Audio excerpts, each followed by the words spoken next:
चालू केलं. या कार्यक्रमामध्ये सर्व मान्यवरांचं या ठिकाणी संस्था तसेच कोल्हापूर माध्यमिक विद्यालयातर्फे सर्वांचं या ठिकाणी स्वागत करते. इकडे खाली ठेव पाय. आणि या कार्यक्रमाचं अध्यक्षस्थान सन्माननीय हरिश्चंद्र राणे, निवृत्त रिझर्व्ह बँक इंडिया,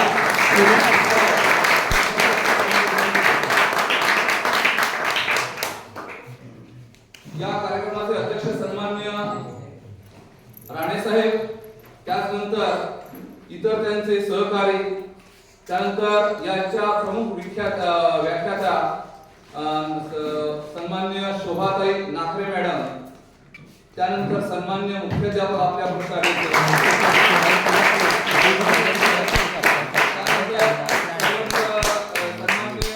सन्माननीय अनंत चव्हाण साहेब, सहकार्य संस्थेचे इतर त्यांचे सहकारी सर्व यांचं या ठिकाणी मनपूर्वक आमच्या शाळेतर्फे आणि संस्थेतर्फे स्वागत करतो.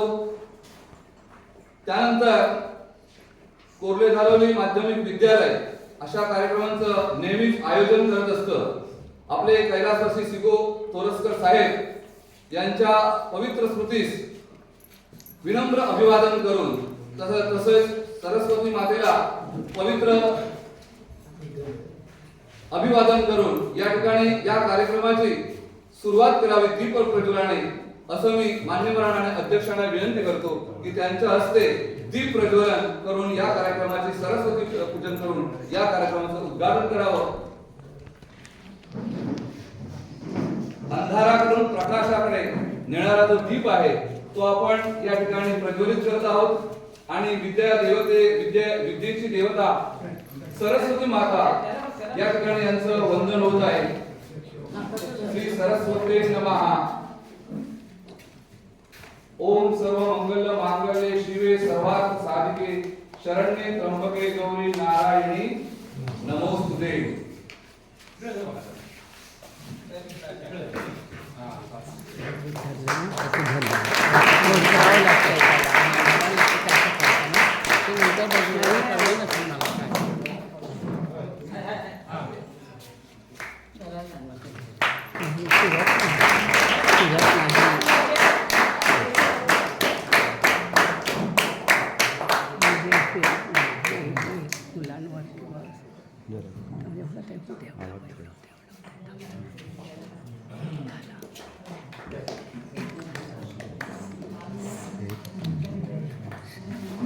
आपण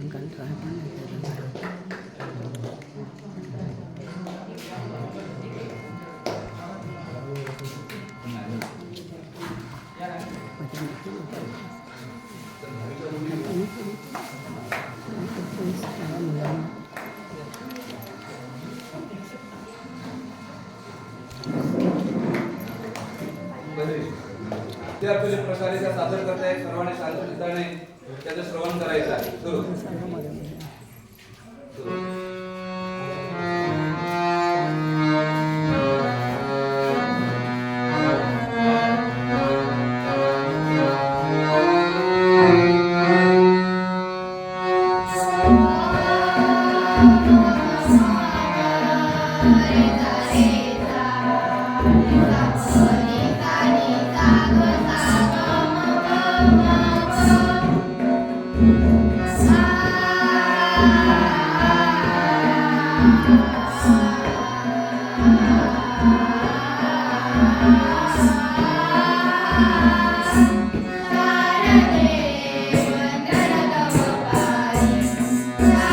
Sarade,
स्वागताचा सुखद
अतिशय छान अशा सुरेल आवाजामध्ये आमचा विद्यार्थी या ठिकाणी विशेष करून आणि स्वागत गीत प्रस्तुत केलेलं आहे. सर्वांसाठी पुनश्च एकदा जोरदार टाळ्या होऊ शकतात. आणि विद्यार्थ्यांना या सर्वांचे या ठिकाणी स्वागत करतो आपण. आणि यानंतर सन्माननीय आपल्या पुरस्काराचे मुख्याध्यापक सन्माननीय सर्वांग सर यांना विनंती करतो की सर्व उपस्थित आलेल्या सन्माननीय यांचं स्वागत पुष्पगुच्छ शाल देऊन करायचं आहे, सत्कार करायचा आहे. सर्वप्रथम या ठिकाणी या कार्यक्रमाचे अध्यक्ष सन्माननीय हरिश्चंद्र राणे साहेब यांचं स्वागत सन्माननीय मुख्याध्यापक सर्वांग सर करत आहेत. शाळा स्वीकारतो आणि पुष्पगुच्छ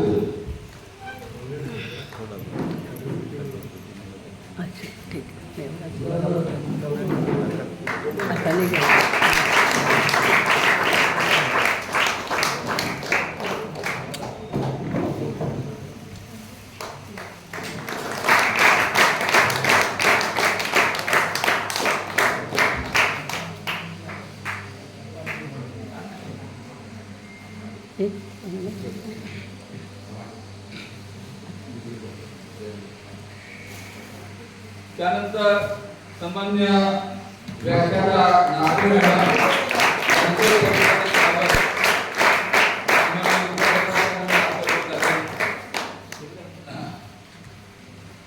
राष्ट्रपती पारितोषिक विजेत्या अशा त्यांचं गौरवण्यात आलेलं आहे. त्यांचे या ठिकाणी आपल्याकडून स्वागत झाले. त्यानंतर चव्हाण सर सन्माननीय चव्हाण सर सहकार्यवाह आपल्या संस्थेचे यांचे स्वागत मुख्याध्यापकांमार्फत होत आहे. पुष्पगुच्छ आणि शाल देऊ.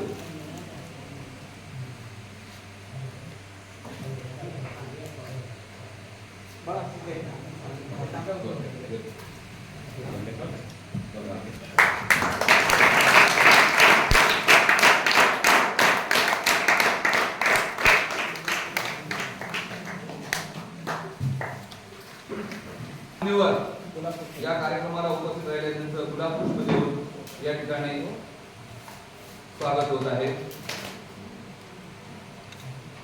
सरांना विनंती करतो की त्यांनी त्यांचं स्वागत व्यासपीठावर या ठिकाणी करायचं मान्यवरांचं.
त्यानंतर सन्माननीय मुख्याध्यापक श्री सर्वंकर सर यांचे स्वागत अध्यक्ष करतील. गुलाब पुष्प देऊन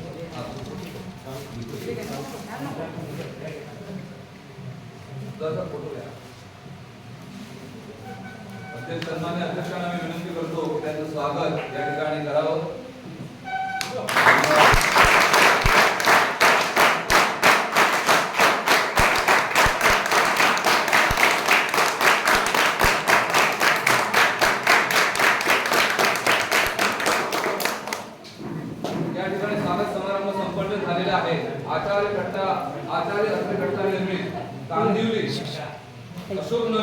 संस्था अशोकनगर आयोजित हा जो कार्यक्रम आहे याचा आपण आता आस्वाद घेणार आहोत. यानंतर या कार्यक्रमाचे जे प्रास्ताविक आहे सन्माननीय मुख्याध्यापक यांना हे प्रास्ताविक करण्यासाठी मी विनंती करतोय की व्यासपीठावर येऊन त्यांनी या कार्यक्रमाचं थोडक्यात प्रास्ताविक करावं. धन्यवाद. जय हिंद, जय महाराष्ट्र.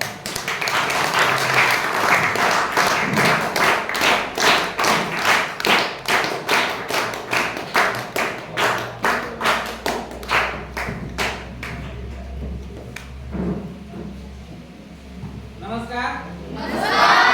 आवाज येत नाही. संस्थापक कैलासवासी श्रीपाद तोरसकर साहेब यांना अभिवादन करून सरस्वती मातेला वंदन करतो.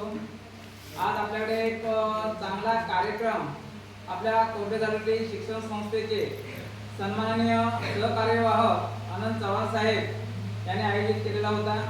त्या कार्यक्रमाच्या अनुषंगाने या ठिकाणी आचार्य अत्रे कट्टा अशोकनगर कांदिवली पूर्व मुंबई येथून आपल्याकडे चला आनंद घेऊया हा कार्यक्रम या ठिकाणी होणार आहे.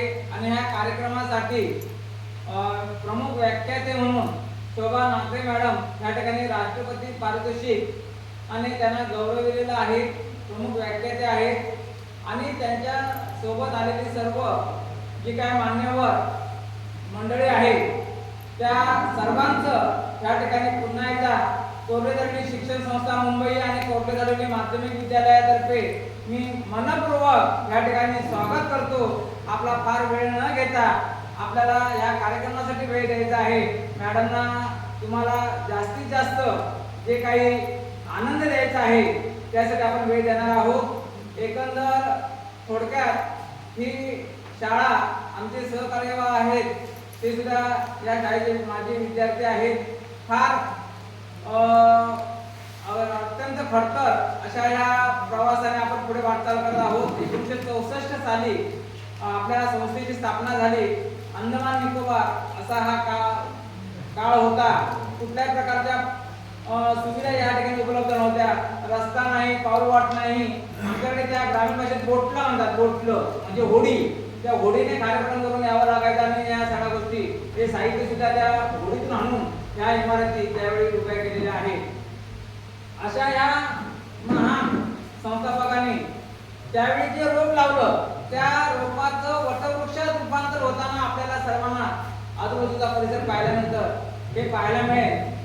हे सर्व करत असताना त्या पाठीमागे खूप कष्ट घ्यावे लागतात. कोरडेदारुली शिक्षण संस्थेचे सर्व सन्माननीय माननीय आमचे अध्यक्ष रमेशराव राणे, प्रमुख कार्यवाह सुरेशराव तामणकर साहेब आणि त्यांची टीम, सहकार्यवाह चव्हाण साहेब यांच्या सर्वांच्या अथक प्रयत्नातून हा सगळा आपल्याला डोलारा जो आहे तो उभा राहिलेला पाहायला मिळतो आहे.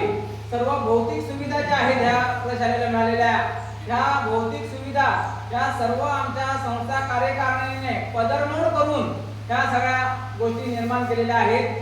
शासनाकडून नागरे मॅडम आमच्या क्षेत्रात असल्यामुळे शासनाकडून कुठल्याही प्रकारचं अनुदान मिळत नाही. अशा या परिस्थितीमध्ये ग्रामीण भागातील संस्था ज्या आहेत त्याने हायस्कूल चालवणं सध्याच्या काळात राहण्यासाठी फार कठीण होऊन बसलेलं आहे.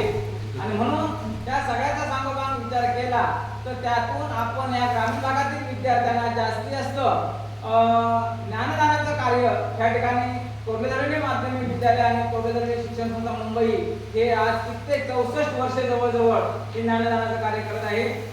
जवळजवळ गेल्या 20 वर्षामध्ये त्या प्रशालेचा निकाल 100% देण्याचा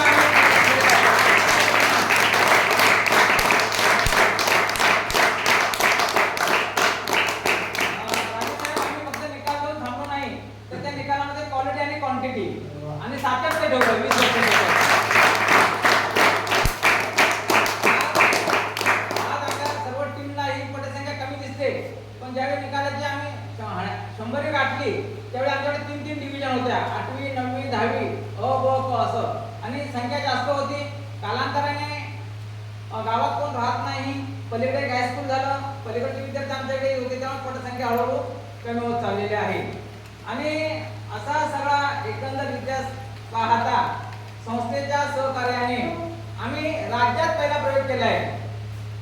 मी राज्यात पहिला प्रयोग करून ग्रामीण भागातील त्या गरीब शेतकऱ्यांच्या मुलांना विमानात बसवून नेण्याची शैक्षणिक सहल घडवण्याचं पहिलं वा. हे भारत केलं. वा. त्या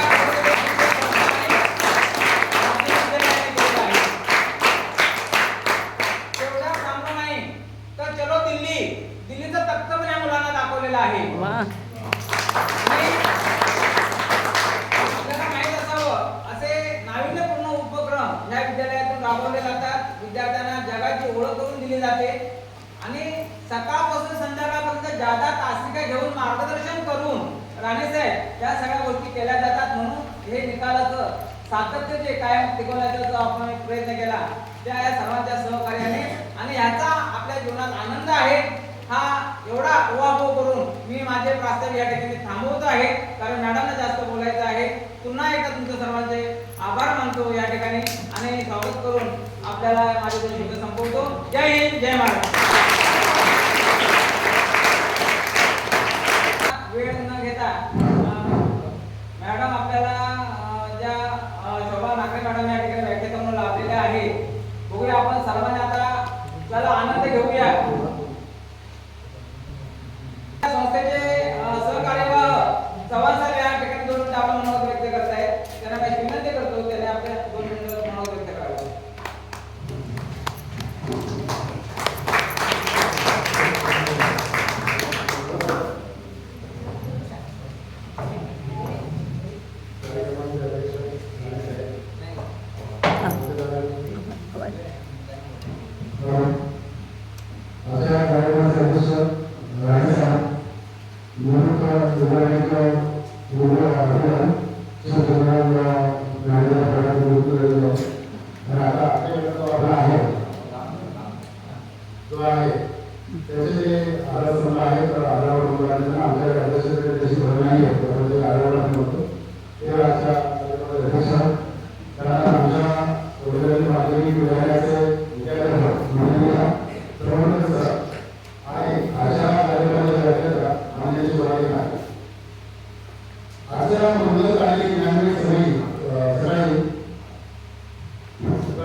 इथे सुविधा नसल्यामुळे पुढे बहुतांश लोक शिक्षण घेत नाहीत, एक तर थांबवतात किंवा मुंबईला निघून जातात. आणि त्यामुळे हा जो आता त्या सर म्हणाल्याप्रमाणे इथे पटसंख्येचा काही प्रश्न निर्माण झालेला आहे. तरी सुद्धा त्याच्यातून संस्था आजूबाजूच्या शाळांमध्ये जाऊन आम्ही वेगवेगळ्या शाळा गावांना कॉन्टॅक्ट करून तिथून विद्यार्थी आणण्याचा प्रयत्न करत आहोत आणि ही शाळा कशी आपली पुढे चालेल याचा पण संस्था आणि शिक्षक वर्ग सगळं प्रयत्न करत आहोत. तर मी आता जास्त याविषयी माहिती देत नाही आहे. शाळेविषयी असं बोललेलेच आहेत. आता मी आमच्या आजच्या कार्यक्रमाचे व्याख्याते आहेत त्यांच्याकडे माहिती देतो, ते तुम्हाला चला आनंद घेऊया या विषयावर व्याख्यान देतो.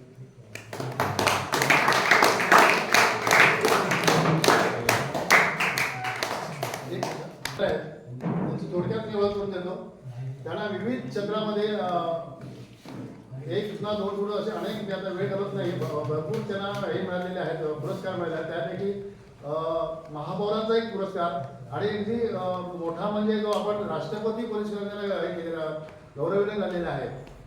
हिंदी, संस्कृत आणि मराठीमध्ये त्यांचं MA मध्ये मास्टरी केलेली आहे.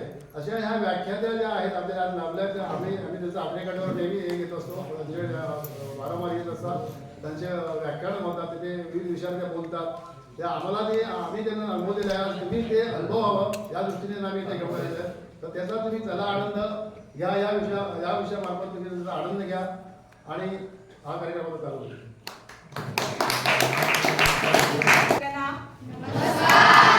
पुढे या मला, थोडे पुढे या, पुढे सरका जरा. आनंदाचा श्वास घ्यायचा. काय घ्यायचंय? आनंदाचा श्वास. मी बोलायचंय मोठ्याने. आनंदाचा श्वास. रोज दुःखाचा घेता नाही ना. आता एक वेगळा करायचा बघा. मी वस्तू दाखवते, आधी मी दाखवते मग तुम्ही करायचंय. हा, काय करायचं? नाकाने श्वास आत घ्यायचाय. हा, आणि ते करताना मान पाठी करायची आणि हात पूर्ण असे वर करायचे. बघा, आधी बघा. आणि सोडताना मान खाली आणि स्वतःला मिठी मारायची. काय करायचंय? मोठ्याने हा, कळलंय? Okay, start. श्वासात आणि चेहरा हसरा, आनंद. श्वास सोडा, मान खाली, चेहऱ्यावर आनंद. 3 वेळा करायचंय. परत एकदा हात वर, आनंद. सगळ्यांनी आपण एक करूया मोठ्याने पण.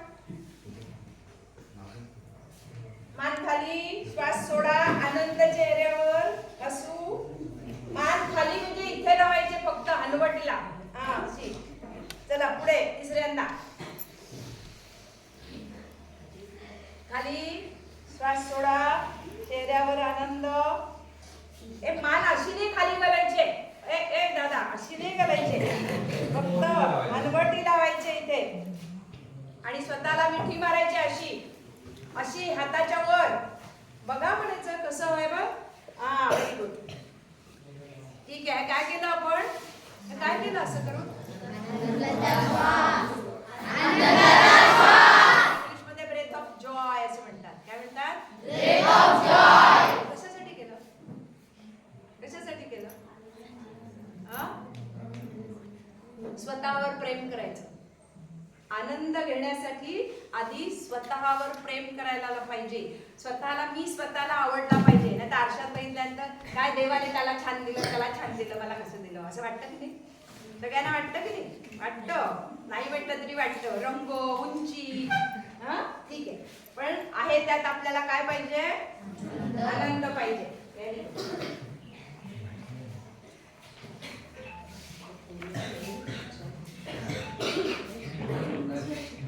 येऊन मला खूप आनंद झाला. तुम्हा सगळ्यांना भेटून तुमच्याशी गप्पा मारताना मला खूप आनंद झाला. तुमचे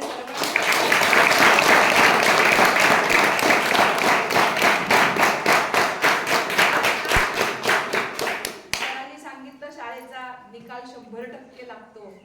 शाळेत नवनवीन उपक्रम करतात सर. मी नंतर तुम्हाला एक छान टिप देईन. आणि इनोव्हेटिव्ह काहीतरी करतात. तुम्ही भाग्यवान आहात. आणि दुसरंही कारण आहे, तुम्ही सगळेजण माझे भाग्यवान छोट्या दोस्तांनो. तुम्हाला सगळ्यांना नमस्कार. इतके छान सहकार्य व्हावं मिळणं आणि असे छान शिक्षक आणि तुमचे सगळे सहकारी शिक्षक, तुम्ही सगळे मित्रमैत्रिणी खूप छान आहात आणि तुम्ही भाग्यवान आहात, कारण तुम्ही निसर्गाच्या सान्निध्यात राहताय. आमच्यासारखे सिमेंटच्या जंगलात राहत नाही, म्हणून तुम्ही खूप भाग्यवान आहात. आणि तुम्हाला असं सारखं वाटत असेल ना मुंबईला जावं, किती छान आहे तिथे, लिफ्ट असते, याव असते, परंतु तुम्हाला गंमत सांगते की इथे राहून काय करता येतं असं जर मनात आलं तर माझी एक नातेवाईक असलेली खारेपाटण इथली एक मुलगी, तिचं आडनाव आहे माइंडकर, ती जर्मन भाषेची अनुवादक आहे. अनुवादक माहितीये ना, ट्रान्सलेटर, भाषांतर करणारं, जर्मन भाषा शिकलेली आहे ती. आणि खारेपाटणला राहूनच तिने हे सगळं केलेलं आहे. आणि आत्ता ज्या वेळेला जर्मनीचं शिष्टमंडळ आलं होतं तेव्हा त्या सगळ्या लोकांनी आम्हाला अनुवादक म्हणून हीच मुलगी हवी आहे असं सांगितलेलं आहे. म्हणजे संस्कृतमध्ये एक श्लोक असा आहे की यद्यपि खदिरारण्ये गुप्तो वस्तेहि चंपको वृक्षः तदपि च परिबलम अतुलम दिशी दिशी कथयेत समीरणातस्य. डोक्यावर गेलं ना? हा, सांगते. खैर म्हणजे जो पानाचा कात असतो ना, त्या वृक्षाच्या अरण्यात त्याला श्वास काही नसतो, हे नसतं, काही गंध नसतो. त्या ह्याच्यात एखादं सोनचाफ्याचं झाड असेल, जर सोनचाफ्याचं झाड असेल तर त्याचा सुगंध वारा दिशांना सांगत सुटतो. म्हणजे ज्याच्याकडे गुणवत्ता असेल, ज्याच्याकडे अभ्यास करण्याचं आणि ध्येय गाठण्याची प्रवृत्ती असते, त्याचा गंध सगळीकडे पसरतो, असा लपून राहत नाही. आणि तसं तुम्हाला सोनचाफ्यासारखं सुगंध देत राहायचं आहे. ह्याच्यासाठी आज मी आलेली.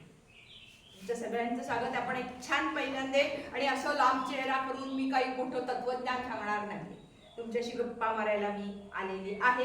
आणि पहिल्यांदा आधी ज्यांनी छान स्वागत गीत म्हटलं आणि ज्यांनी तबल्याची आणि संवादिनीची, हार्मोनियमची साथ केली, त्यांच्यासाठी एकदा दाद देऊया.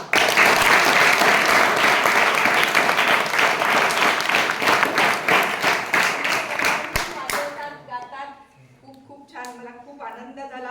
बऱ्याच ठिकाणी उगाच तिकडनं हातबीत कविते सर करत असतात, बाई करत असतात, पण तुमच्याकडे तसं झालं नाही. मला खूप आनंद झाला. एक कविता म्हणायची. हा, सगळ्यांनी ताट बसा छानपैकी. तुम्ही सगळ्यांनी काय म्हणायचं? मी म्हणेल ती ओळ म्हणायची नाही. तुम्ही काय म्हणायचंय? गणपती बाप्पा, गणपती बाप्पा म्हणा. आता मी म्हणणार ते म्हणायचं नाही. जमतलंय सगळ्यांना? गणपती बाप्पा, गणपती बाप्पा, अरे सोंड हलवत येशील का, येशील का? गणपती बाप्पा, गणपती बाप्पा. कोणी ऐकायला नाहीये, जोर लगा कर. पाटावरती बसशील का, बसशील का? गणपती बाप्पा, गणपती बाप्पा. अरे लाडू मोदक आणशील का, आणशील का? गणपती बाप्पा, गणपती बाप्पा. जास्वंद दुर्वा घेशील का, घेशील का? गणपती बाप्पा, गणपती बाप्पा. 21 मोदक खाशील का, खाशील का? गणपती बाप्पा, गणपती बाप्पा. पोट वाढलंय किती पहा, किती पहा? गणपती बाप्पा, गणपती बाप्पा. जोर बैठका काढशील का, काढशील का? गणपती बाप्पा, गणपती बाप्पा. अरे व्यायाम थोडा करशील का, करशील का? गणपती बाप्पा, गणपती बाप्पा. सोंडे खाली हसशील का, हसशील का? गणपती बाप्पा, गणपती बाप्पा. गणपती बाप्पा मोरया. मंगलमूर्ती मोरया. पुढच्या वर्षी लवकर या. लाडू पेढे घेऊन या. आम्हाला आनंद देऊन जा. उंदीर मामा की जय. मजा वाटली? मजा वाटली काय?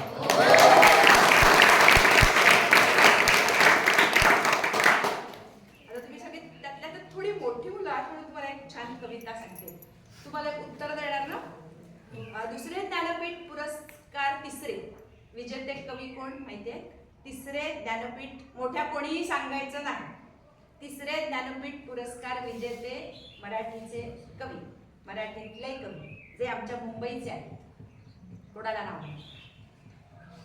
ते असे ना, सदरा लेंगा घालायचे आणि दुधी भोपळे, पडवळ, वांगी अशी मोठ्या जोड जोड भाज्या घेऊन यायची, उंच. कोणाला माहितीये? स्वप्नात पहिली राणीची बाग, राणीची बाग, हत्तीच्या पाठीवर बसलाय नाग. माहितीये कविता? नाही बा, ती कविता त्यांची आहे. बरं ठीक आहे, मी नाव सांगते. त्यांचं नाव आहे विंदा करंदीकर. म्हणा विंदा करंदीकर. एक मिनिट मॅडम, एक मिनिट मध्ये डिस्टर्ब करतो. जरा. हे लीला करंदीकर आम्हाला अभिमान आहे. हे मुंबईचे नाही, हे माझ्या ह्या मातीचे.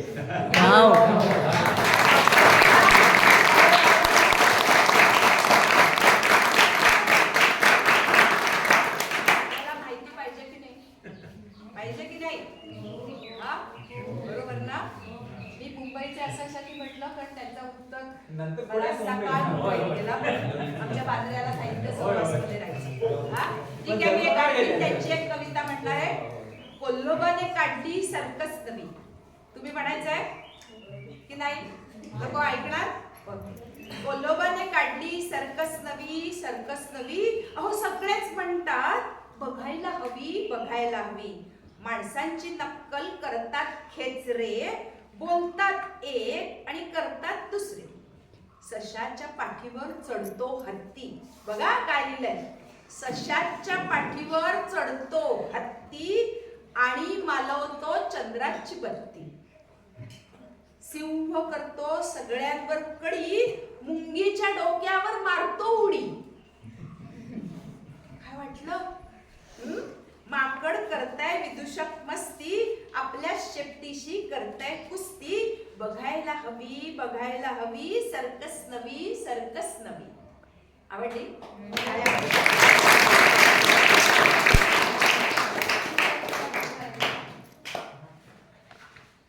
ओके. कविता आवडतात की नाही? एक गंमत सांगते बघा.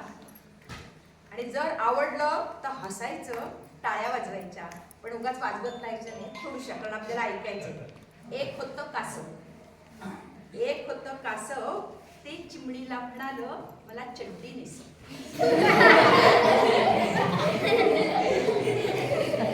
एक होता बैल. एक होता बैल, तो चिमणीला म्हणाला माझी चड्डी झाली सैल. आजोबा जेव्हा पापा घेतात, आजोबा जेव्हा पापा घेतात, 100 झुरळ गालावरनं फिरतात. काय कळलं? काय काय? दाढी. दाढी नाही. बाबांचं घोरणं ऐकून आई म्हणते अहो छप्पर जाईल उडून. आणि ताई म्हणते भिंती हलतात घर जाईल पडून. ही कविता होती कोणाची? मंगेश पाडगावकरांची. माहितीयेत मंगेश पाडगावकर? माहितीयेत का? नाही ना? माहितीये? काय माहितीये त्यांच्याबद्दल? माहितीये का काही? नाही ना? ठीक आहे. आपण आजचा विषय काय आहे? मोठ्याने. आता आनंद घेण्यासाठी काय म्हटलं मी? आनंद घेण्यासाठी समजा तुम्हाला ताप आलाय तर तुम्हाला आनंद होईल का? नाही. खोकला आलाय, ताप आनंद होईल? नाही. म्हणजे तुम्ही कसं असलं पाहिजे? तंदुरुस्त. म्हणजेच काय? तुमचं आरोग्य कसं असलं पाहिजे? चांगलं असलं पाहिजे. चांगलं असलं पाहिजे. मग आरोग्य चांगलं राहण्यासाठी काय करायचं ते थोडंसं सांगते. चालेल? हा? ओके. कंटाळा आला की सांगायचं मी लगेच थांबणार. बस कंटाळा आला की मी लगेच थांबणार. शरीर छान राहण्यासाठी तुम्ही रोज शाळेत येताना काय करता? आंघोळ करता. म्हणजे बाहेरून शरीर छान होतं. बरोबर? नख कापता का सगळे? बरोबर ना? हा. तसंच शरीर आतनं सुद्धा स्वच्छ करायला लागतं. बरोबर? म्हणजे काय करायचं? आतमध्ये ब्रश घालायचा नाही ना? मग काय करायचं असतं माहितीये ना? सकाळी आपण कुठेतरी जातो. हा. सगळ्यांना कळलं कुठे जातो? काय शब्द आहे? हा. मराठी शब्द? हा. शौचालय. बरोबर. टाळ्या वाजवा त्याच्यासाठी. शौचालय ह्याच्यासारखा 2-3 शब्द सांगा पटापट. शौचालय आणि देव असतात ते देवालय. आणि काय माहिती?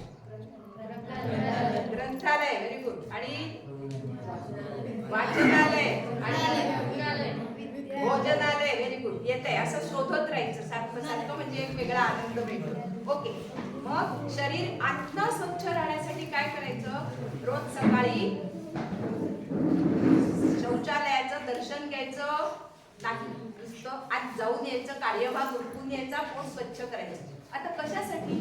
विज्ञान काय सांगतं की ज्या वेळेला तुमचं पोट स्वच्छ नसतं, म्हणजे काल जेवलेलं सगळं आपल्या कुठे असतं? पोटात असतं. तेव्हा काय होतं? सगळा रक्त पुरवठा पोटाकडे जातो. पोटात सारखं काहीतरी कुडकुड कुडकुड गुडगुड गुडगुड होत राहतं की नाही? आणि मग इथे सर काय शिकवतायत? त्याच्याकडे लक्ष राहत नाही. मग त्याच्यासाठी काय करायचं? त्याच्यासाठी काय करायचं सांगते. ज्यांना आहे मला माहितीये, मी हात वर करायला सांगणार नाहीये. मग समजा जर तुम्ही शाळेत आल्यानंतर तुम्हाला पोटात गडबड झाली आणि जायला लागलं की अर्धा तास अभ्यासाचा गेला की जी फुकट, बरोबर ना? आणि शिवाय तोपर्यंत लक्ष राहत नाही. आणि जेव्हा तुमची रोज जायची सवय नसते तेव्हा काय होतं? ज्यांना चष्मा नसतो त्यांना चष्मा लागतो.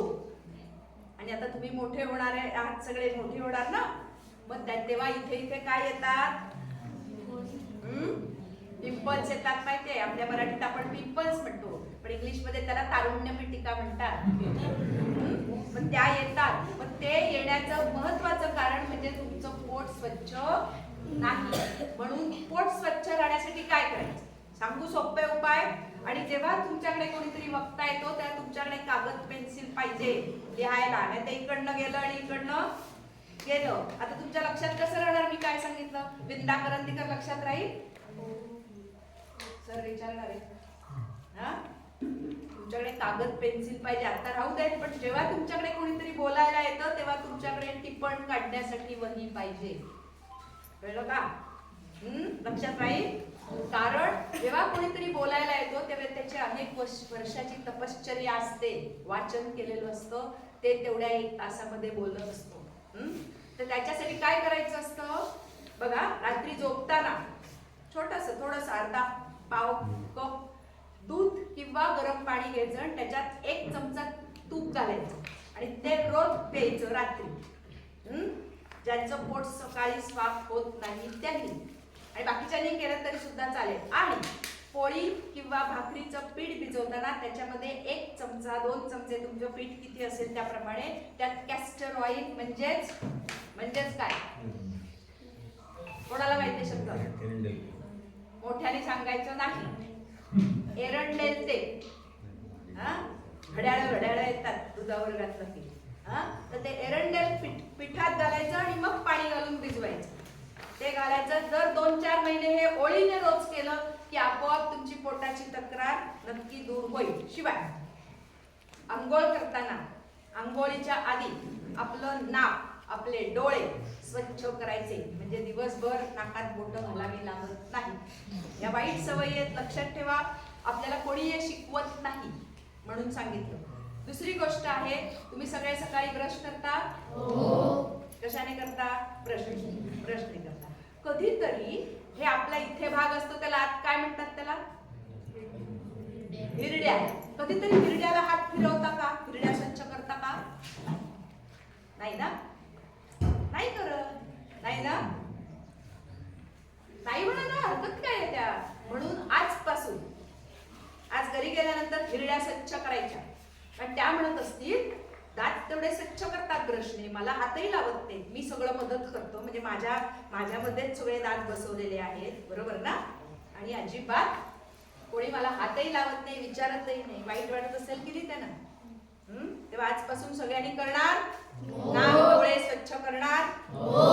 हिरड्या. आणि दात किती वेळा घासायचंय? दात किती जण घासता? हात वर करा. 2 वेळा दात. अरे वा. आपण शारदा मंदिरात आहोत तेव्हा मुलींची सगळी बाजू हात खाली, एकच हात वर. बघा, म्हातारपणापर्यंत आता हे सगळे आलेत ना, आजोबा आजी माझ्या सकट, ते सगळे जण कधी चांगले राहतं आरोग्य? जेव्हा दात चांगले असतात तेव्हा. जर दात 2दा घासले नाही तर गडबड होणार. तेव्हा लक्षात ठेवा. आपण ठरवायचं काय करायचं ते. ओके. आता सकाळी तुम्ही सगळेजण उठता सगळेजण सकाळी उठल्यानंतर पहिलं काय करता? कोण करतं का हे? कोण करतं? नाही ना, याला काय म्हणतात? कराग्रे करहस्ते लक्ष्मी करमध्ये सरस्वती करमूले तू गोविंद प्रभाते कर दर्शनम. म्हणजे रोज हाताचं दर्शन घ्यायचं असतं.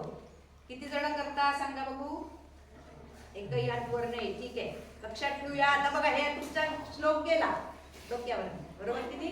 कारण तुमच्याकडे कागद पेन नाही. लक्षात ठेवूया परतच्या वेळेला. परंतु ज्या वेळेला आपण सकाळी अंथरुणातून उठतो त्या वेळेला जमिनीवर पाय ठेवतो. ह्याला काय म्हणतात? जमिनीला भूमी. दुसरा शब्द मातृभूमी, बरोबर ना? म्हणजे आई, मातृभूमी. मग तिच्या अंगावर आपण पाय ठेवतो, मग तिला काय म्हटलं पाहिजे? आपण आपल्या आईच्या अंगावर पाय ठेवतो नाही, मग आपण तरी ठेवतो, पर्याय नाहीये म्हणून. त्याला काय म्हणतात? क्षमस्व म्हणायचं तिला. आता मी संस्कृत श्लोक सांगत नाही, फक्त लक्षात ठेवा की उठला की, आणि जर गुगल शोधता की नाही मोबाईल, किती जण बघता? हात वर करा. खोटं नाही बोलायचं, मला माहिती आहे. सगळ्यांनी हात वर करा, चालते. सगळ्यांनी, मुली लाजू नका. हा, बरोबर. मग गुगलवर हे शोधायचं की उठल्यानंतर कोणता श्लोक म्हणतात. हा, आता मी जर पहिला शब्द सांगितला तर तुम्ही शोधू शकता. समुद्र वसने देवी हा पहिला शब्द आहे त्याचा. ठीक आहे, आपण त्याला तिला रोज म्हणायचं काय? मला क्षमा कर, मी तुझ्या अंगावर पाय ठेवतोय. म्हणजे मनात थँक्स, कृतज्ञता भाव येतो, नाहीतर मीच मोठा शाणा आहे. ओके, ठीक आहे. पुढे आता तुमचं स्वयंपाकघर घरातलं आहे. सगळ्यांच्या घरी स्वयंपाकघर किचन आहे. स्वयंपाकघर नसेल, किचन असेल. पण ही एक छान मोठी प्रयोगशाळा आहे. पटतंय? नाही ना? हा, पण किचन ही खूप छान प्रयोगशाळा आहे. इथे खूप छान प्रयोग करता येतात, आनंद घेता येतो. तुमच्यापैकी कोणी सांगा मला दही लावले? दही, दही कर्ड लावलंय कधी? दुधापासून दही मग लावलंय कधी कोणी? नाही का? लावाल? लावता येईल?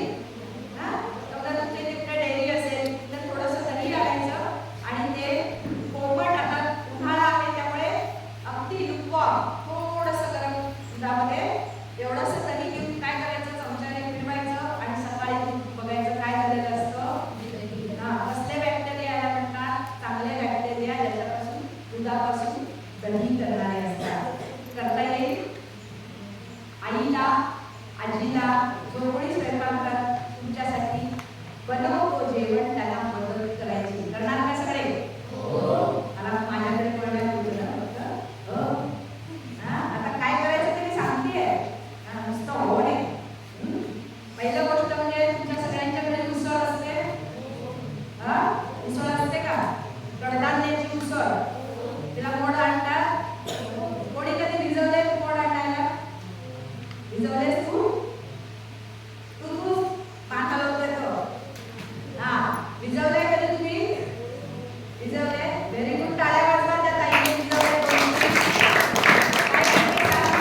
काय करते? आमचा मटकी आहे. बोल. हा, बोला पटकन. बसून बसून बोल. बोल ना. ठीक आहे, श्रेया उतरण बोल बघू. हा, बोला पटकन. श्रेया, ए, उतरा, राहू दे. नाही टाकतोस तू. हा, असू दे, उतरा ना तू. हा, बोल, काय करते? सांग. अरे काय करतो ते सांग ती. काय करते? नाही याचं बोल, ऐकायला जाऊ दे जरा. हा? रात्री भिजत घालते. हा, उमलत नाही म्हणायचं. उमलत हा बोली भाषेतला शब्द झाला. भिजत घालतो. हा, मग काय होतात ते? मोठे होतात. मग काय करायचं? सकाळी फडक्यामध्ये बांधायचे. हा? फडक्यामध्ये बांधायचे. फडक्यामध्ये बांधायचं. Very good. फडक्यामध्ये घट्ट बांधून ठेवायचे आणि मग काय होतं त्यांना? मोड येतात. मोड येतात. Very good. टाळ्या वाजवा तिच्यासाठी.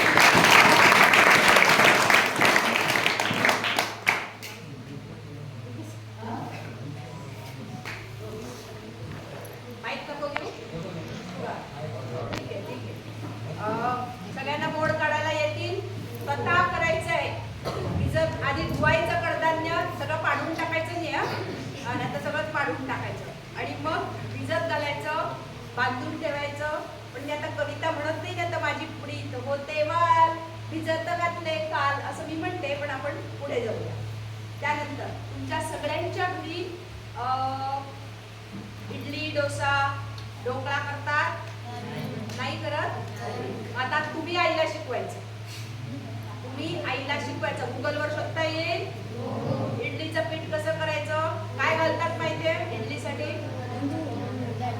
उडदाची डाळ आणि तांदूळ. तुमच्या सगळ्यांच्या घरी आहे. आणि मग आता तुम्ही आईला सांगायचं कसं करायचं. सांगणार सगळे? आणि एक प्रयोग काय करायचा की रात्री समजा तुम्ही मिक्सर मधनं ते पीठ करून ठेवलं, सकाळी काय होतं माहितीये? माहितीये का? आमदानी काय होतं? ऊन वरती येतं. मग आधी किती होतं ते कागदाचं छोटंसं गमने लावून ठेवायचं. या भाताचा कण लावून त्याला कागदाला इथपर्यंत होतं पातेल्यामध्ये, समजा इथपर्यंत आहे. आणि मग दुसऱ्या दिवशी किती फुगलं, एवढं फुगलं. किती इंच फुगलं मोजता येईल? कराल सगळे? जितकं पीठ छान आंबेल, आता उन्हाळ्यात छान आंबतं, जितकं पीठ छान आंबेल तितके इडली छान, डोसा छान होतो. आता दुसरं सांगा की गॅस, चूल, शेगडी, स्टोव्ह न वापरता काय करता येतं? पटकन आपल्याला अजून बोलायचंय बरंच. काय करता येतं? खायचं. गॅस, चूल, शेगडी न वापरता म्हणजे इंधन न वापरता, उष्णता न वापरता आपण काय करू शकतो? कुठची रेसिपी बनवू शकतो? बरोबर, टाळ्या वाजवा त्यांच्यासाठी. आता एकतरी उत्तर पाहिजे. आणि काय करता येईल? व्हेरी गुड, टाळ्या वाजवा त्यांच्यासाठी. आणि आता तुम्हाला एक गंमत सांगते. बरेच पाककृती आहेत ज्या करता येतात. टप्पू करता येतं. टप्पू काय नाव? खिरमट करता माहिती आहे? बरं मी सांगते. कैरी पीठ येतं. कैरीचं साल काढून टाकायचं. आवडत असेल तर ते ठेवायचं आणि त्याचे बारीक तुकडे करायचे. त्याच्यामध्ये कच्चा कांदा घालायचा, मिरची पावडर घालायची, मीठ घालायचं.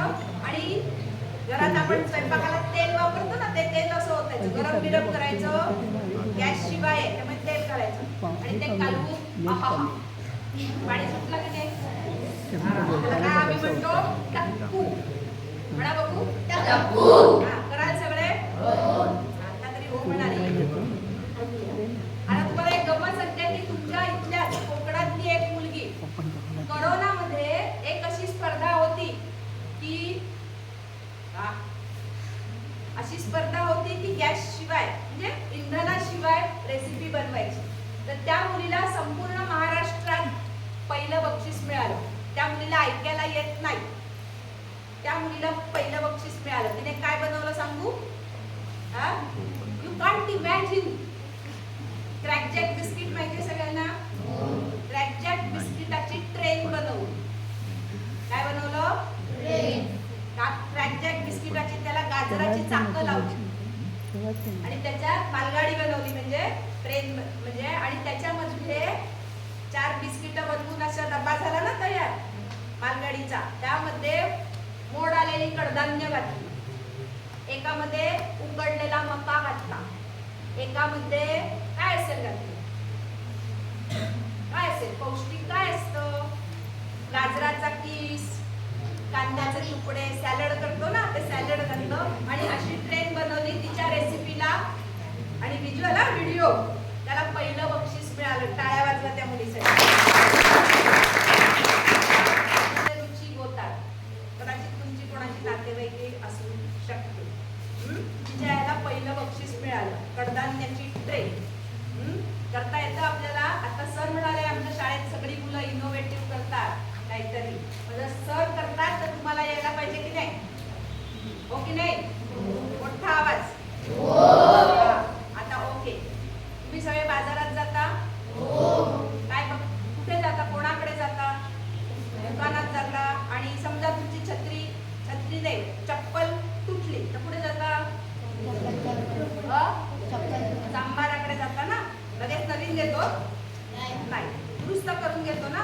तर ज्या वेळेला तो चांभार मोची दुरुस्त करत असतात ते काका, त्यावेळेला आपल्या डोळ्याच्या कॅमेऱ्याने त्याचा फोटो काढायचा, मोबाईलने नाही.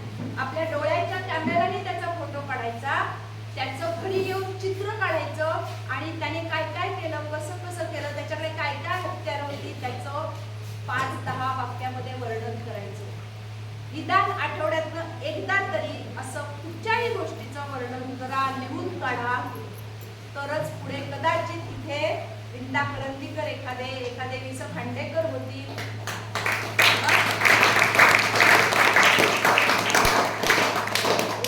आता दुसरी गोष्ट आहे क्रिएटिव्हिटी, नवीन काहीतरी करायचं. तुमच्या सगळ्यांकडे इतकी छान मोठी जागा आहे, मला कुठे भाजी लावलेली दिसली नाही असेल कदाचित करत, मला माहिती नाही. मॅडम त्याचा प्रॉब्लेम असा आहे इथे माकडांचा उपद्रव भरतो, त्यामुळं काहीच आपल्याकडे आहे ना पोषणामध्ये परस बाग म्हणून, पण ते काही ठेवतच नाही. बरोबर आहे, आम्ही त्याचे विक्री मागतो. आमच्याकडे पण मुंबईला माकडं येतात, घरातले पाते घेऊन जातात. अगदी अगदी मुली त्यांनी सांगतात. विंदा करंदीकर सारखं आपले हे गाव आहे, आद्य पत्रकार दर्पणकार बाळासाहेब आंबेडकर आठे अंतरावर 4 किलोमीटरला आपलं स्मारक आहे त्यांचं. Okay, yes yes. बघा इतकी छान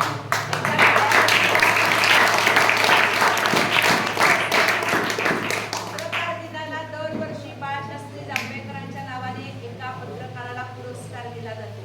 खूप छान आहे. इतका समृद्ध वारसा, हो समृद्ध वारसा तुमच्या ह्याला मिळालेला आहे. कंटाळाला थांबू का? इधर तोड दे. माधुरी दीक्षित माहितीये का? माधुरी दीक्षित माहितीये का? ते फोटोत ना हो, ओळखत नाही, माहितीये ना? नाही माहिती? अरे आवाज येते तुमचा, माहितीये की नाही? नाही माहिती? एक अभिनेत्री आहे, हम दिल काय ते मैंने प्यार किया सिनेमातले काम करणारी वगैरे अनेक सिनेमात तेजाब वगैरे. माधुरी दीक्षितचा मुलगा आता एवढं मोठं घरात गडगंज श्रीमंती असून सुद्धा तो काय करतो, आपण समाजाचं देणं लागतो काहीतरी. तो त्याने काय केलं, 1 वर्ष 6वी-7वीतला असलेला मुलगा, त्याने एकदा 1 वर्षभर केस कापले नाही, केस वाढवले आणि नंतर ते केस कापून, कुठचा तरी एक आजार असतो त्याच्यामध्ये केस जातात, माहितीये कोणता? कॅन्सर. सगळ्याकडे काही गोष्टी सेम असतात. तर एका कॅन्सरग्रस्त मुलाचे केस गेले होते, त्या मुलाला त्याने आपला केस कापून 1 वर्षानंतर दिले. पैसे लागले का काही उपक्रम करायला? नाही ना. म्हणजे आपण समाजाचं देणं लागतो. आपण बागेमध्ये खड्डा करून त्याच्यामध्ये खत बनवू शकतो, ते विकू शकतो आणि खूप काही करू शकतो. म्हणजे आपण कोणाचं तरी देणं लागतो हे लक्षात ठेवलं पाहिजे. याच भागात काम करणाऱ्या एक ताई आहेत, त्यांचं नाव आहे, तुम्ही त्यांना YouTube वर शोधू शकता, रेणू गावस्कर. काय नाव आहे? त्या देहविक्रय करणाऱ्या महिलांच्या मुलांचं हॉस्टेल इथे चालवतात, वेताळ बांबर्डेला, म्हणजे जवळपास वेंगुर्ल्याला. तर त्यांनी त्यांच्या लहानपणीची एक आठवण अशी सांगितली की आम्ही सगळे चाळीत राहायचो असे, म्हणजे एका पुढे एक खोल्या असलेली घरं. एका सकाळी आमच्या पुढे चहा यायचा, आई द्यायची चहा, त्या चहात दूधच नसायचं. त्याचं कारण मग आम्हाला कळायचं की आमच्या शेजारची मावशी बाळंतीण झाले आणि आमच्या चहाचं दूध मावशीला प्यायला दिलेलं असायचं. म्हणजे आपल्यातलं थोडं दुसऱ्याला देणं ही आपली संस्कृती आहे आणि ती आपण पाळली पाहिजे असं मला वाटतं. तुम्ही पण थोडं का होईना, माहितीये मला की आपण सगळे श्रीमंत नाही आहोत, तरी सुद्धा करायला हरकत नाही. पुढची गोष्ट, आपल्या सगळ्यांना मोबाईल आवडतो ना? आता मला सांगा की तुम्ही मोबाईलवर काय शोधता, काय बघता? काय बघता? युट्यूबवर काय शोधता? रील्स ना? रील्स बघता की नाही? बरोबर. 1 तास तुम्ही समजा 1 तास मोबाईल बघितला, एका तासानंतर विचारलं काय बघितलं? उत्तर आहे असतं का उत्तर? काही नाही. रिकाम्या डोक्याने बघता, रिकाम्या डोकं घेऊन संपवता. आता मी लक्षात ठेवा, संपूर्ण जगामध्ये डोळ्यांचे एक डॉक्टर प्रसिद्ध आहे, कोणाला नाव माहिती नसेल, माहितीये कोणाला? वाचत नाही पेपर. त्यांचं नाव आहे डॉक्टर तात्याराव लहाने. म्हणा, जगातले मोठे डॉक्टर आहेत ते आपल्या मुंबईत राहतात. त्यांनी आता एकदा मी माझ्या व्यासपीठावर माझ्या बरोबर होते, त्यांनी सांगितलेली गोष्ट सांगते. त्यांच्याकडे ते ज्यावेळेला माझ्या शेजारी ते बसलेले होते त्यांनी उभं राहून मुलांना सांगितलं, सगळ्या आयांना वडिलांना सांगितलं की माझ्याकडे आता 7 मुलं ऍडमिट आहेत, त्यांना दोन्ही डोळ्यांनी दिसत नाही. छान दिसत होतं पण आता दिसत नाही. याचं कारण जास्त मोबाईल बघितला. तुम्हाला जर असं आता काठी घेऊन चालायला लागणार आहे त्यासाठी मुलांना, जर तुम्हालाही तेच हवं असेल तर तुम्ही खुशाल मोबाईल बघावा. कारण त्याच्यातनं जे रेज येतात त्यांनी तुमचा रेटिना खराब होतो, पडदा खराब होतो आणि सगळ्यात गडबड होते आणि इथे काहीच नसतं.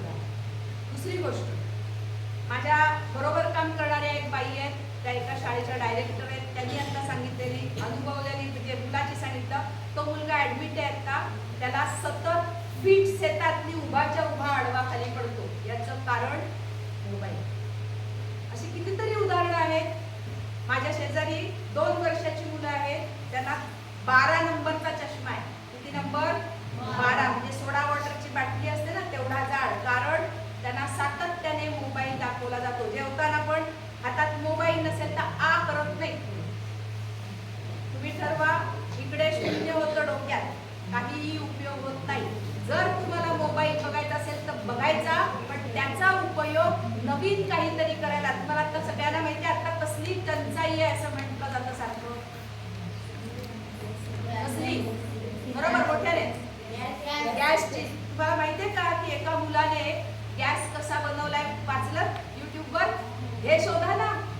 एका युवकाने IIT मध्ये काम करणाऱ्या सहस्रबुद्धे नावाच्या एका मुलाने आपण जे भाज्यांची सालं, देठ ही सगळी जी जमीन असतो ना असतात त्याच्यापासून गॅस निर्माण केला आणि आतापर्यंत त्याने 1000 सिलेंडर्सचा गॅस वाचवलेला आहे. अनेक घरात जोडणी दिलेली आहे.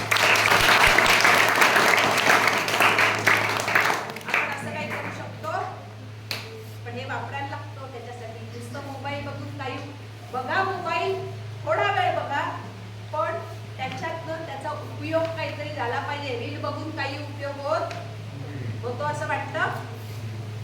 ओके, ठीक आहे. आता पुढचा मुद्दा आहे, तुम्ही सगळे आई बाबांकडे मागत असता का सारखं काहीतरी? हो. वही संपली, पेन संपलं, शर्ट फाटला, मागता की नाही? आता मला सांगा की तुम्ही आई बाबांना काय देता? आई बाबा सारखं देतात तुम्हाला, बरोबर? तुम्ही काय देता आई बाबांना? सांगा बघू, काय देता? काय देऊ शकता? आई बाबांना आनंद केव्हा होतो? आनंद घेऊया आहे ना आपला विषय. मग आनंद केव्हा होतो आई बाबांना? परीक्षेत भोपळा मिळाला की होतो? मग केव्हा होतो आई बाबांना? चांगले मार्क मिळवले की? स्पोर्ट्स मध्ये बक्षीस मिळालं की वाईट वाटतं? नाही ना. मग आर्ट किंवा क्राफ्ट करण्यामध्ये पहिला नंबर आला तर वाईट वाटतं? नाही ना. मग सांगा ना की कशाने आनंद होतो? तुम्ही चांगलं काहीतरी केलं तर आई बाबांना आनंद होतो. आणि दुसरी गोष्ट, शनिवार रविवारी तुम्हाला काहीतरी देणार आहे काम, कराल का सगळे? सर आहेत का साक्षी? मी सरांना फोन करून विचारणार आहे किती जण करतात मी सांगितलेली गोष्ट. शनिवार रविवार मी काहीतरी काम सांगणार आहे, कराल? आवाज येत नाही मला. जरा सरळ बसा बघू सगळे. काय करायचं? शनिवारी शुक्रवारी रात्री दूध संपलेलं असतं ना घरातलं पाण्याचं, त्या पातेल्यामध्ये कणिक भिजवायची. हा हात मागे, डावा हात, म्हणजे ह्या हाताने पाणी घ्यायचं, दोन्ही हाताने भिजवायची नाही. स्वच्छता ठेवून कॅस्टर ऑइल घालायचं, सुक्या पिठात एरंडले तेल घालायचं. मग असे सांगितलं ना. आणि कणिक भिजवायची आणि भिजवताना पाणी थोडं घ्यायचं, आईला विचारून पहिल्यांदा ते घालायचं आणि नंतर तो अमेय बोलत नाही ना माझ्याशी, त्याचा राग काढायचा. त्याने मला मारलं होतं एकदा, बरोबर की नाही? त्याचा राग काढायचा. किंवा सानिका म्हणाली कसं कसं त्याचा राग काढायचा. जरा हसलं बाई, हसायला काही हरकत नाही आहे, पैसे नाही पडत.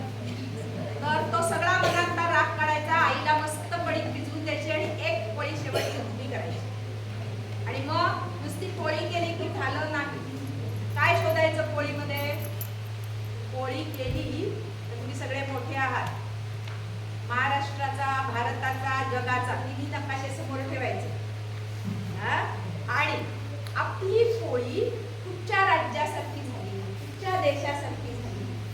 बोलता येईल? येईल का? येईल?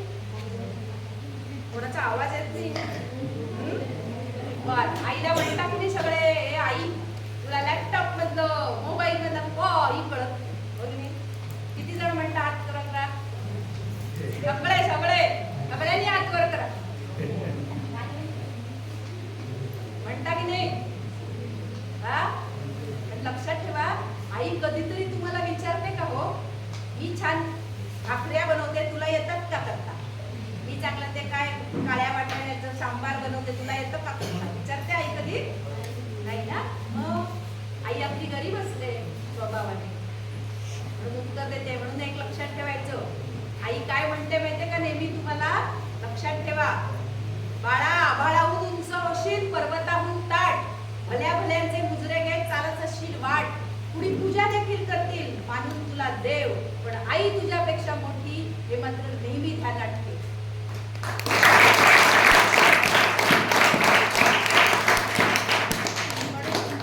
आपल्याला निसर्गातला प्रत्येक घटक काहीतरी शिकवत असतो.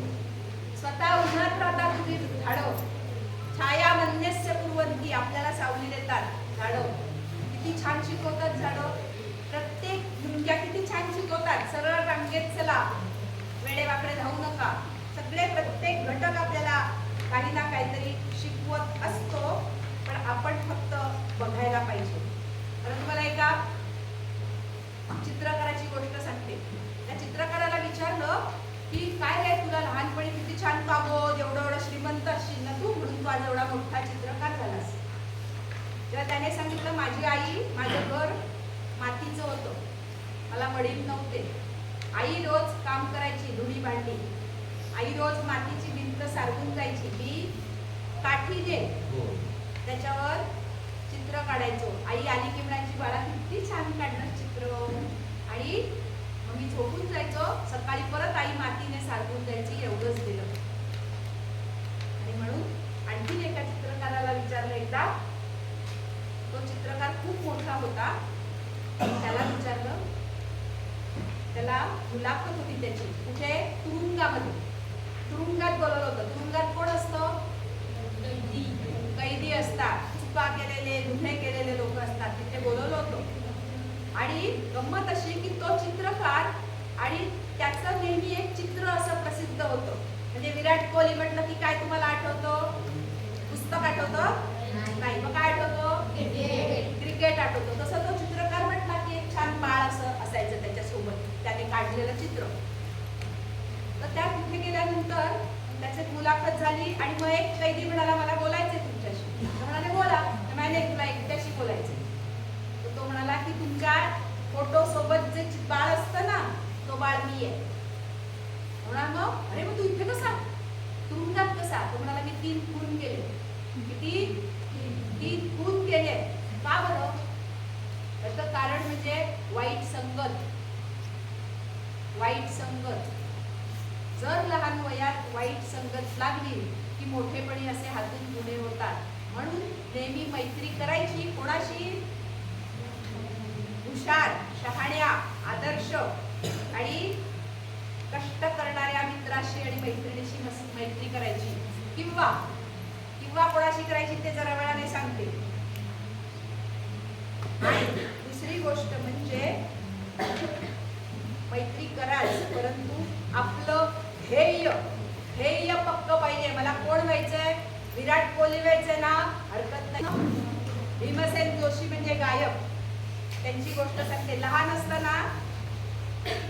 असताना कर्नाटकातला हा छोटा बाळ होतो. 3 वर्षाचा होता तेव्हा मशिदीत बांग व्हायची. तर ते ऐकून सूर तो तिकडे चालत असा रांगत त्या दिशेने जायचा आणि मशिदीत जायचा. आणि एकदा लग्नाची वरात आली. त्या वरातीत जो बेंडबाजा होता त्याच्या मागनं हा 4 वर्षाचा होता मुलगा गेला सुरांच्या मागे, आणि तिथे झोपून गेला.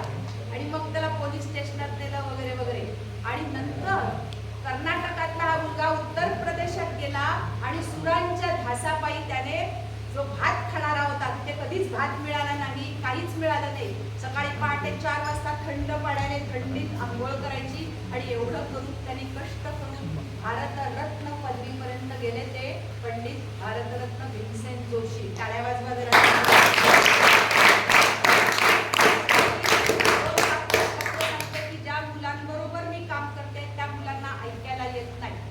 तुमच्यासाठी. त्या मुलांना डोळ्याने दिसत नाही, त्या मुलांना कितीतरी मुलांना दोन्ही हात नाहीये, दोन्ही पाय नाहीये, तरी सुद्धा ती मुलं खूप शिकलेली आहेत, खूप काही करतायत. एवढंच सांगते, माझ्या शाळेतली मुलं ज्यांना ऐकायला येत नाही ती मुलं, त्यांच्या मशीनची किंमत, हिअरिंग एडची किंमत फक्त 1.5 लाख रुपये असते. किती? 1.5 लाख. आणि दर 5 वर्षांनी नवीन मशीन घ्यायला लागतं.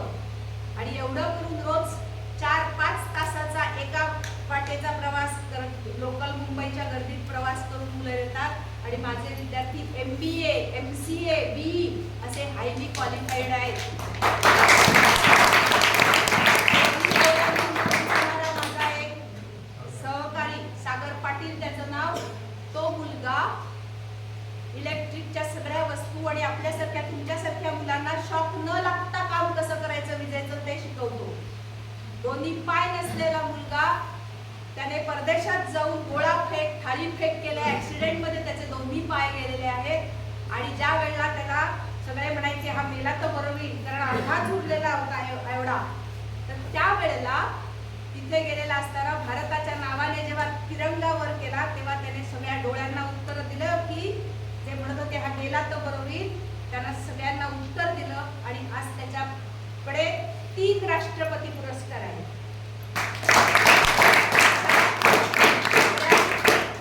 असलेल्या मुलांमध्ये मी काम करते. मला वाटतं मग अशी मी पहिलं म्हटलं माझ्या भाग्यवान बालदोस्तांनो, तुम्ही भाग्यवान आहात की नाही? जरी लहान याच्यात राहत असलात तरी निसर्गाच्या सान्निध्यात राहताय, खूप काही आनंद घ्या. आणि शेवटी एक कविता तुमच्या बरोबर म्हणायची की नको? पुढे थांबूया सर? हा, कविता म्हणायची आणि थांबूया. ओके. तुमच्यासारखा एकदा वारा, तुम्हाला माहिती ना मध्यंतरी ऑनलाईन शाळा होती ना तुमची, तसा एकदा एक वारा म्हणाला आईला. काय म्हणाला? नवीन मोबाईल, तो पण म्हणतोय नवीन मोबाईल आणशील का मला, ऑनलाईन शाळेत घालतेस का मला? कोण म्हणालो? वारा आईला म्हणाला. खूप खूप पाऊस पाडायचाय मला, ऑनलाईन शाळेत घालतेस का मला? तू म्हणणार ऑनलाईन शाळेत घालतेस का मला म्हणणार? ओके. आभाळाचा स्क्रीन स्वाईप मी करीन, मी ढगांचे आकार पाहून मी घेईन, काळ्या काळ्या ढगात घुसायचंय मला, दोरी थेंब बघायचेत मला, ऑनलाईन शाळेत घालतेस का मला, नवीन मोबाईल आणशील का मला, किरडांचा कॅमेरा ऑन मी करीन, मधमाशीचं पोळं हळूच मी बघीन, मधमाशांचा नाच आवडतो मला, पोळ्यातल्या खोल्या मोजायच्यात मला. आपण थांबूया, नुसतंच म्हणूया. समुद्राचं फेसबुक एकदाच मी उघडीन, माशांचे कल्ले पाहून मी घेईन, खेकड्यांच्या पिल्लांना धरायचंय मला, प्रवाळांचं बेल्ट उचलायचंय मला. शेवटचं, फोनचा कॅमेरा ऑन मी करीन, आभाळातून धरणीचे फोटो मी काढीन, झूम करून सारे बघायचेत मला, छानसा सेल्फी घ्यायचाय मला, ऑनलाईन शाळेत नवीन मोबाईल आणशील का मला. मला वाटतं आनंद झाला असेल की नाही मला माहिती नाही. आनंद द्यायचा प्रयत्न केला, बरंचसं माझ्याकडे राहून गेलेलं आहे. कधीतरी परत संधी मिळाली तर जरूर मी तुमच्याशी गप्पा मारायला येईल. पण ज्या वेळेला परत येईल तेव्हा तुमचे चेहरे अधिक हसरे असू दे. आनंद झालाय की नाही हे मला कळू दे.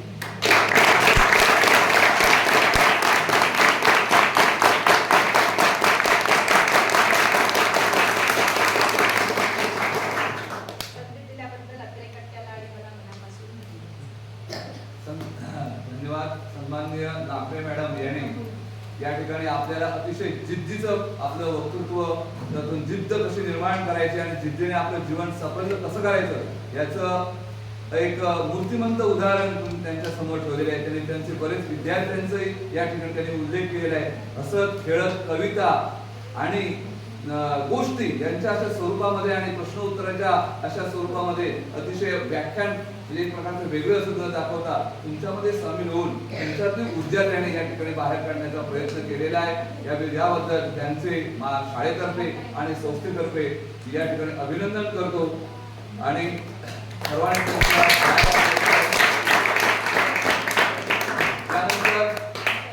या कार्यक्रमाचे अध्यक्ष सन्माननीय राणे साहेब आपल्याला 2 मिनिटांमध्ये मार्गदर्शन करणार आहे. त्यांनाही विनंती करतो की त्यांनी मार्गदर्शन आपल्याला करावं. मार्गदर्शन करण्यामध्ये मला एक अशी गोष्ट सांगायची मला माहिती नाही आहे. या शाळेत 50 वर्षापूर्वी शिकत असलेले एक शिक्षक माझे काका शिवाजी राणे आणि त्यांचे मिसेस या शाळेत शिकत होते. त्यांचा मुलगा जिथे आलेला तो याच शाळेत होता, राजेंद्र. या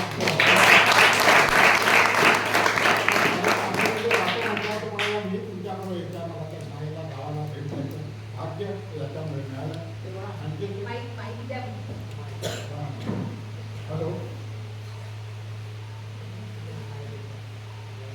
माहीत झालं म्हणजे जे भाषण करणार नाही तर तुमची बस येणार आहे ऐकते.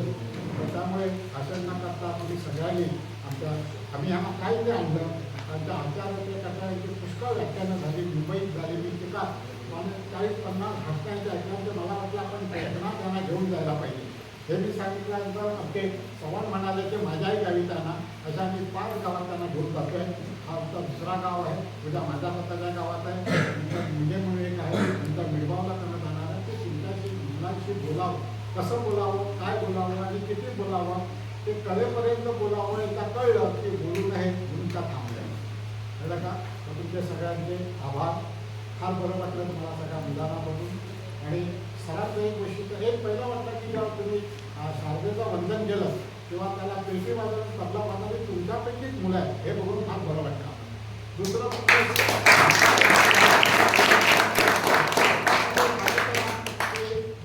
अगळ पगळ न बोलता तुम्ही पॉईंट मुद्देसूद कसं बोलावं हे तुमच्या मुख्याध्यापकांनी शिकलं पाहिजे. आणि हे आदरयुक्त दरारा त्यांचा आहे ज्या वातावरणात आम्ही जो फिरत होतो तो आम्ही पाहिलेला अनुभवला आहे. असे जर तुम्हाला शिक्षक मुख्याध्यापक मिळत असतील तर तुम्ही खरंच मोठे व्हाल, तुम्ही मोठे व्हा असं सांगून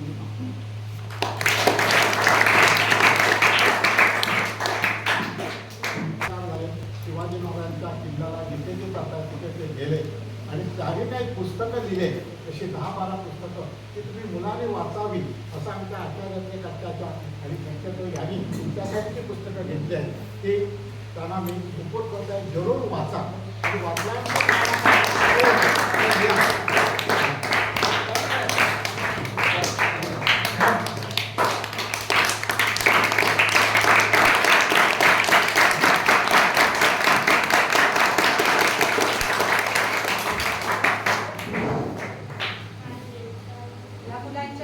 अगदी 2 सेकंदात गोष्टी सांगितल्या. त्या मुलांच्या गोष्टी कर्तृत्ववान पण दिव्यांग असलेल्या त्या ह्याच्यात 18 कथा आहेत.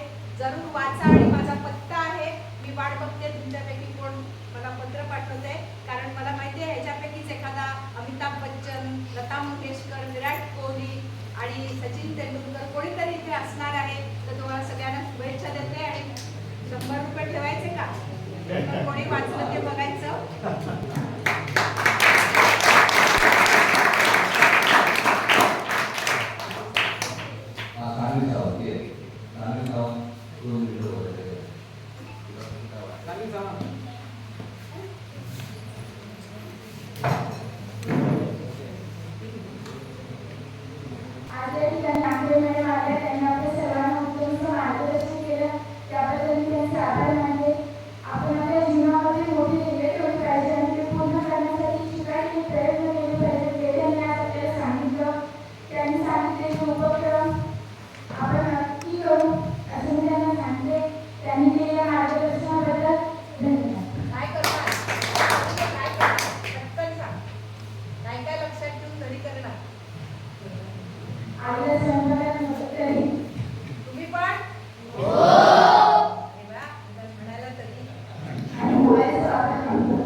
जो हे आहे शेवटचा बिंदू म्हणजे तो आधार पुरस्काराचा त्या ठिकाणी आपल्याला लाभलेले अध्यक्ष राणे साहेब त्या ठिकाणी उपस्थित आहे. त्यांनी उत्कृष्टपणे आपल्याला मार्गदर्शन केलेलं आहे.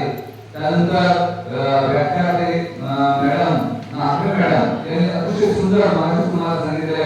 उत्तेजन, जिद्द, शिकारी या सर्व गुणांनी संपूर्ण असं हे आपल्याला दिलेलं आहे. आपण त्याची अंमलबजावणी करून आमचे सर्वच विद्यार्थी अंमलबजावणी करतील असं तुम्हाला आश्वासन देतो त्यांच्यातर्फे. आणि उत्कृष्टपणे भाषण मध्ये संवाद साधलेले आहे याबद्दल त्यांचे आभार. आणि हे सर्व आपल्या आयोजित करणारे चव्हाण साहेब हे सर्व चव्हाण साहेब आपल्या शाळेचे संस्थेचे अध्यक्ष यांनी हे आयोजन केलं असं जोडून आणलं आणि याबद्दल त्यांचे आमच्या शाळेतर्फे आम्हा सर्वांतर्फे आभार मानतो. उपस्थित सर्वांची आपल्याला ओळख झालेली आहे पण नाव माहिती नाही पण उपस्थित त्यांचे आलेले आहेत सर्व स्नेही त्यानंतर सहकारी त्या सर्वांचे आभार मानतो. तसेच सर्व विद्यार्थी यांचे आभार मानतो. आपले सर्व शिक्षक शिक्षकेतर कर्मचारी यांचे आभार मानतो. सन्माननीय मुख्याध्यापकांनी या कार्यक्रमाचं मार्गदर्शन आम्हाला केलं यांचे आभार मानतो.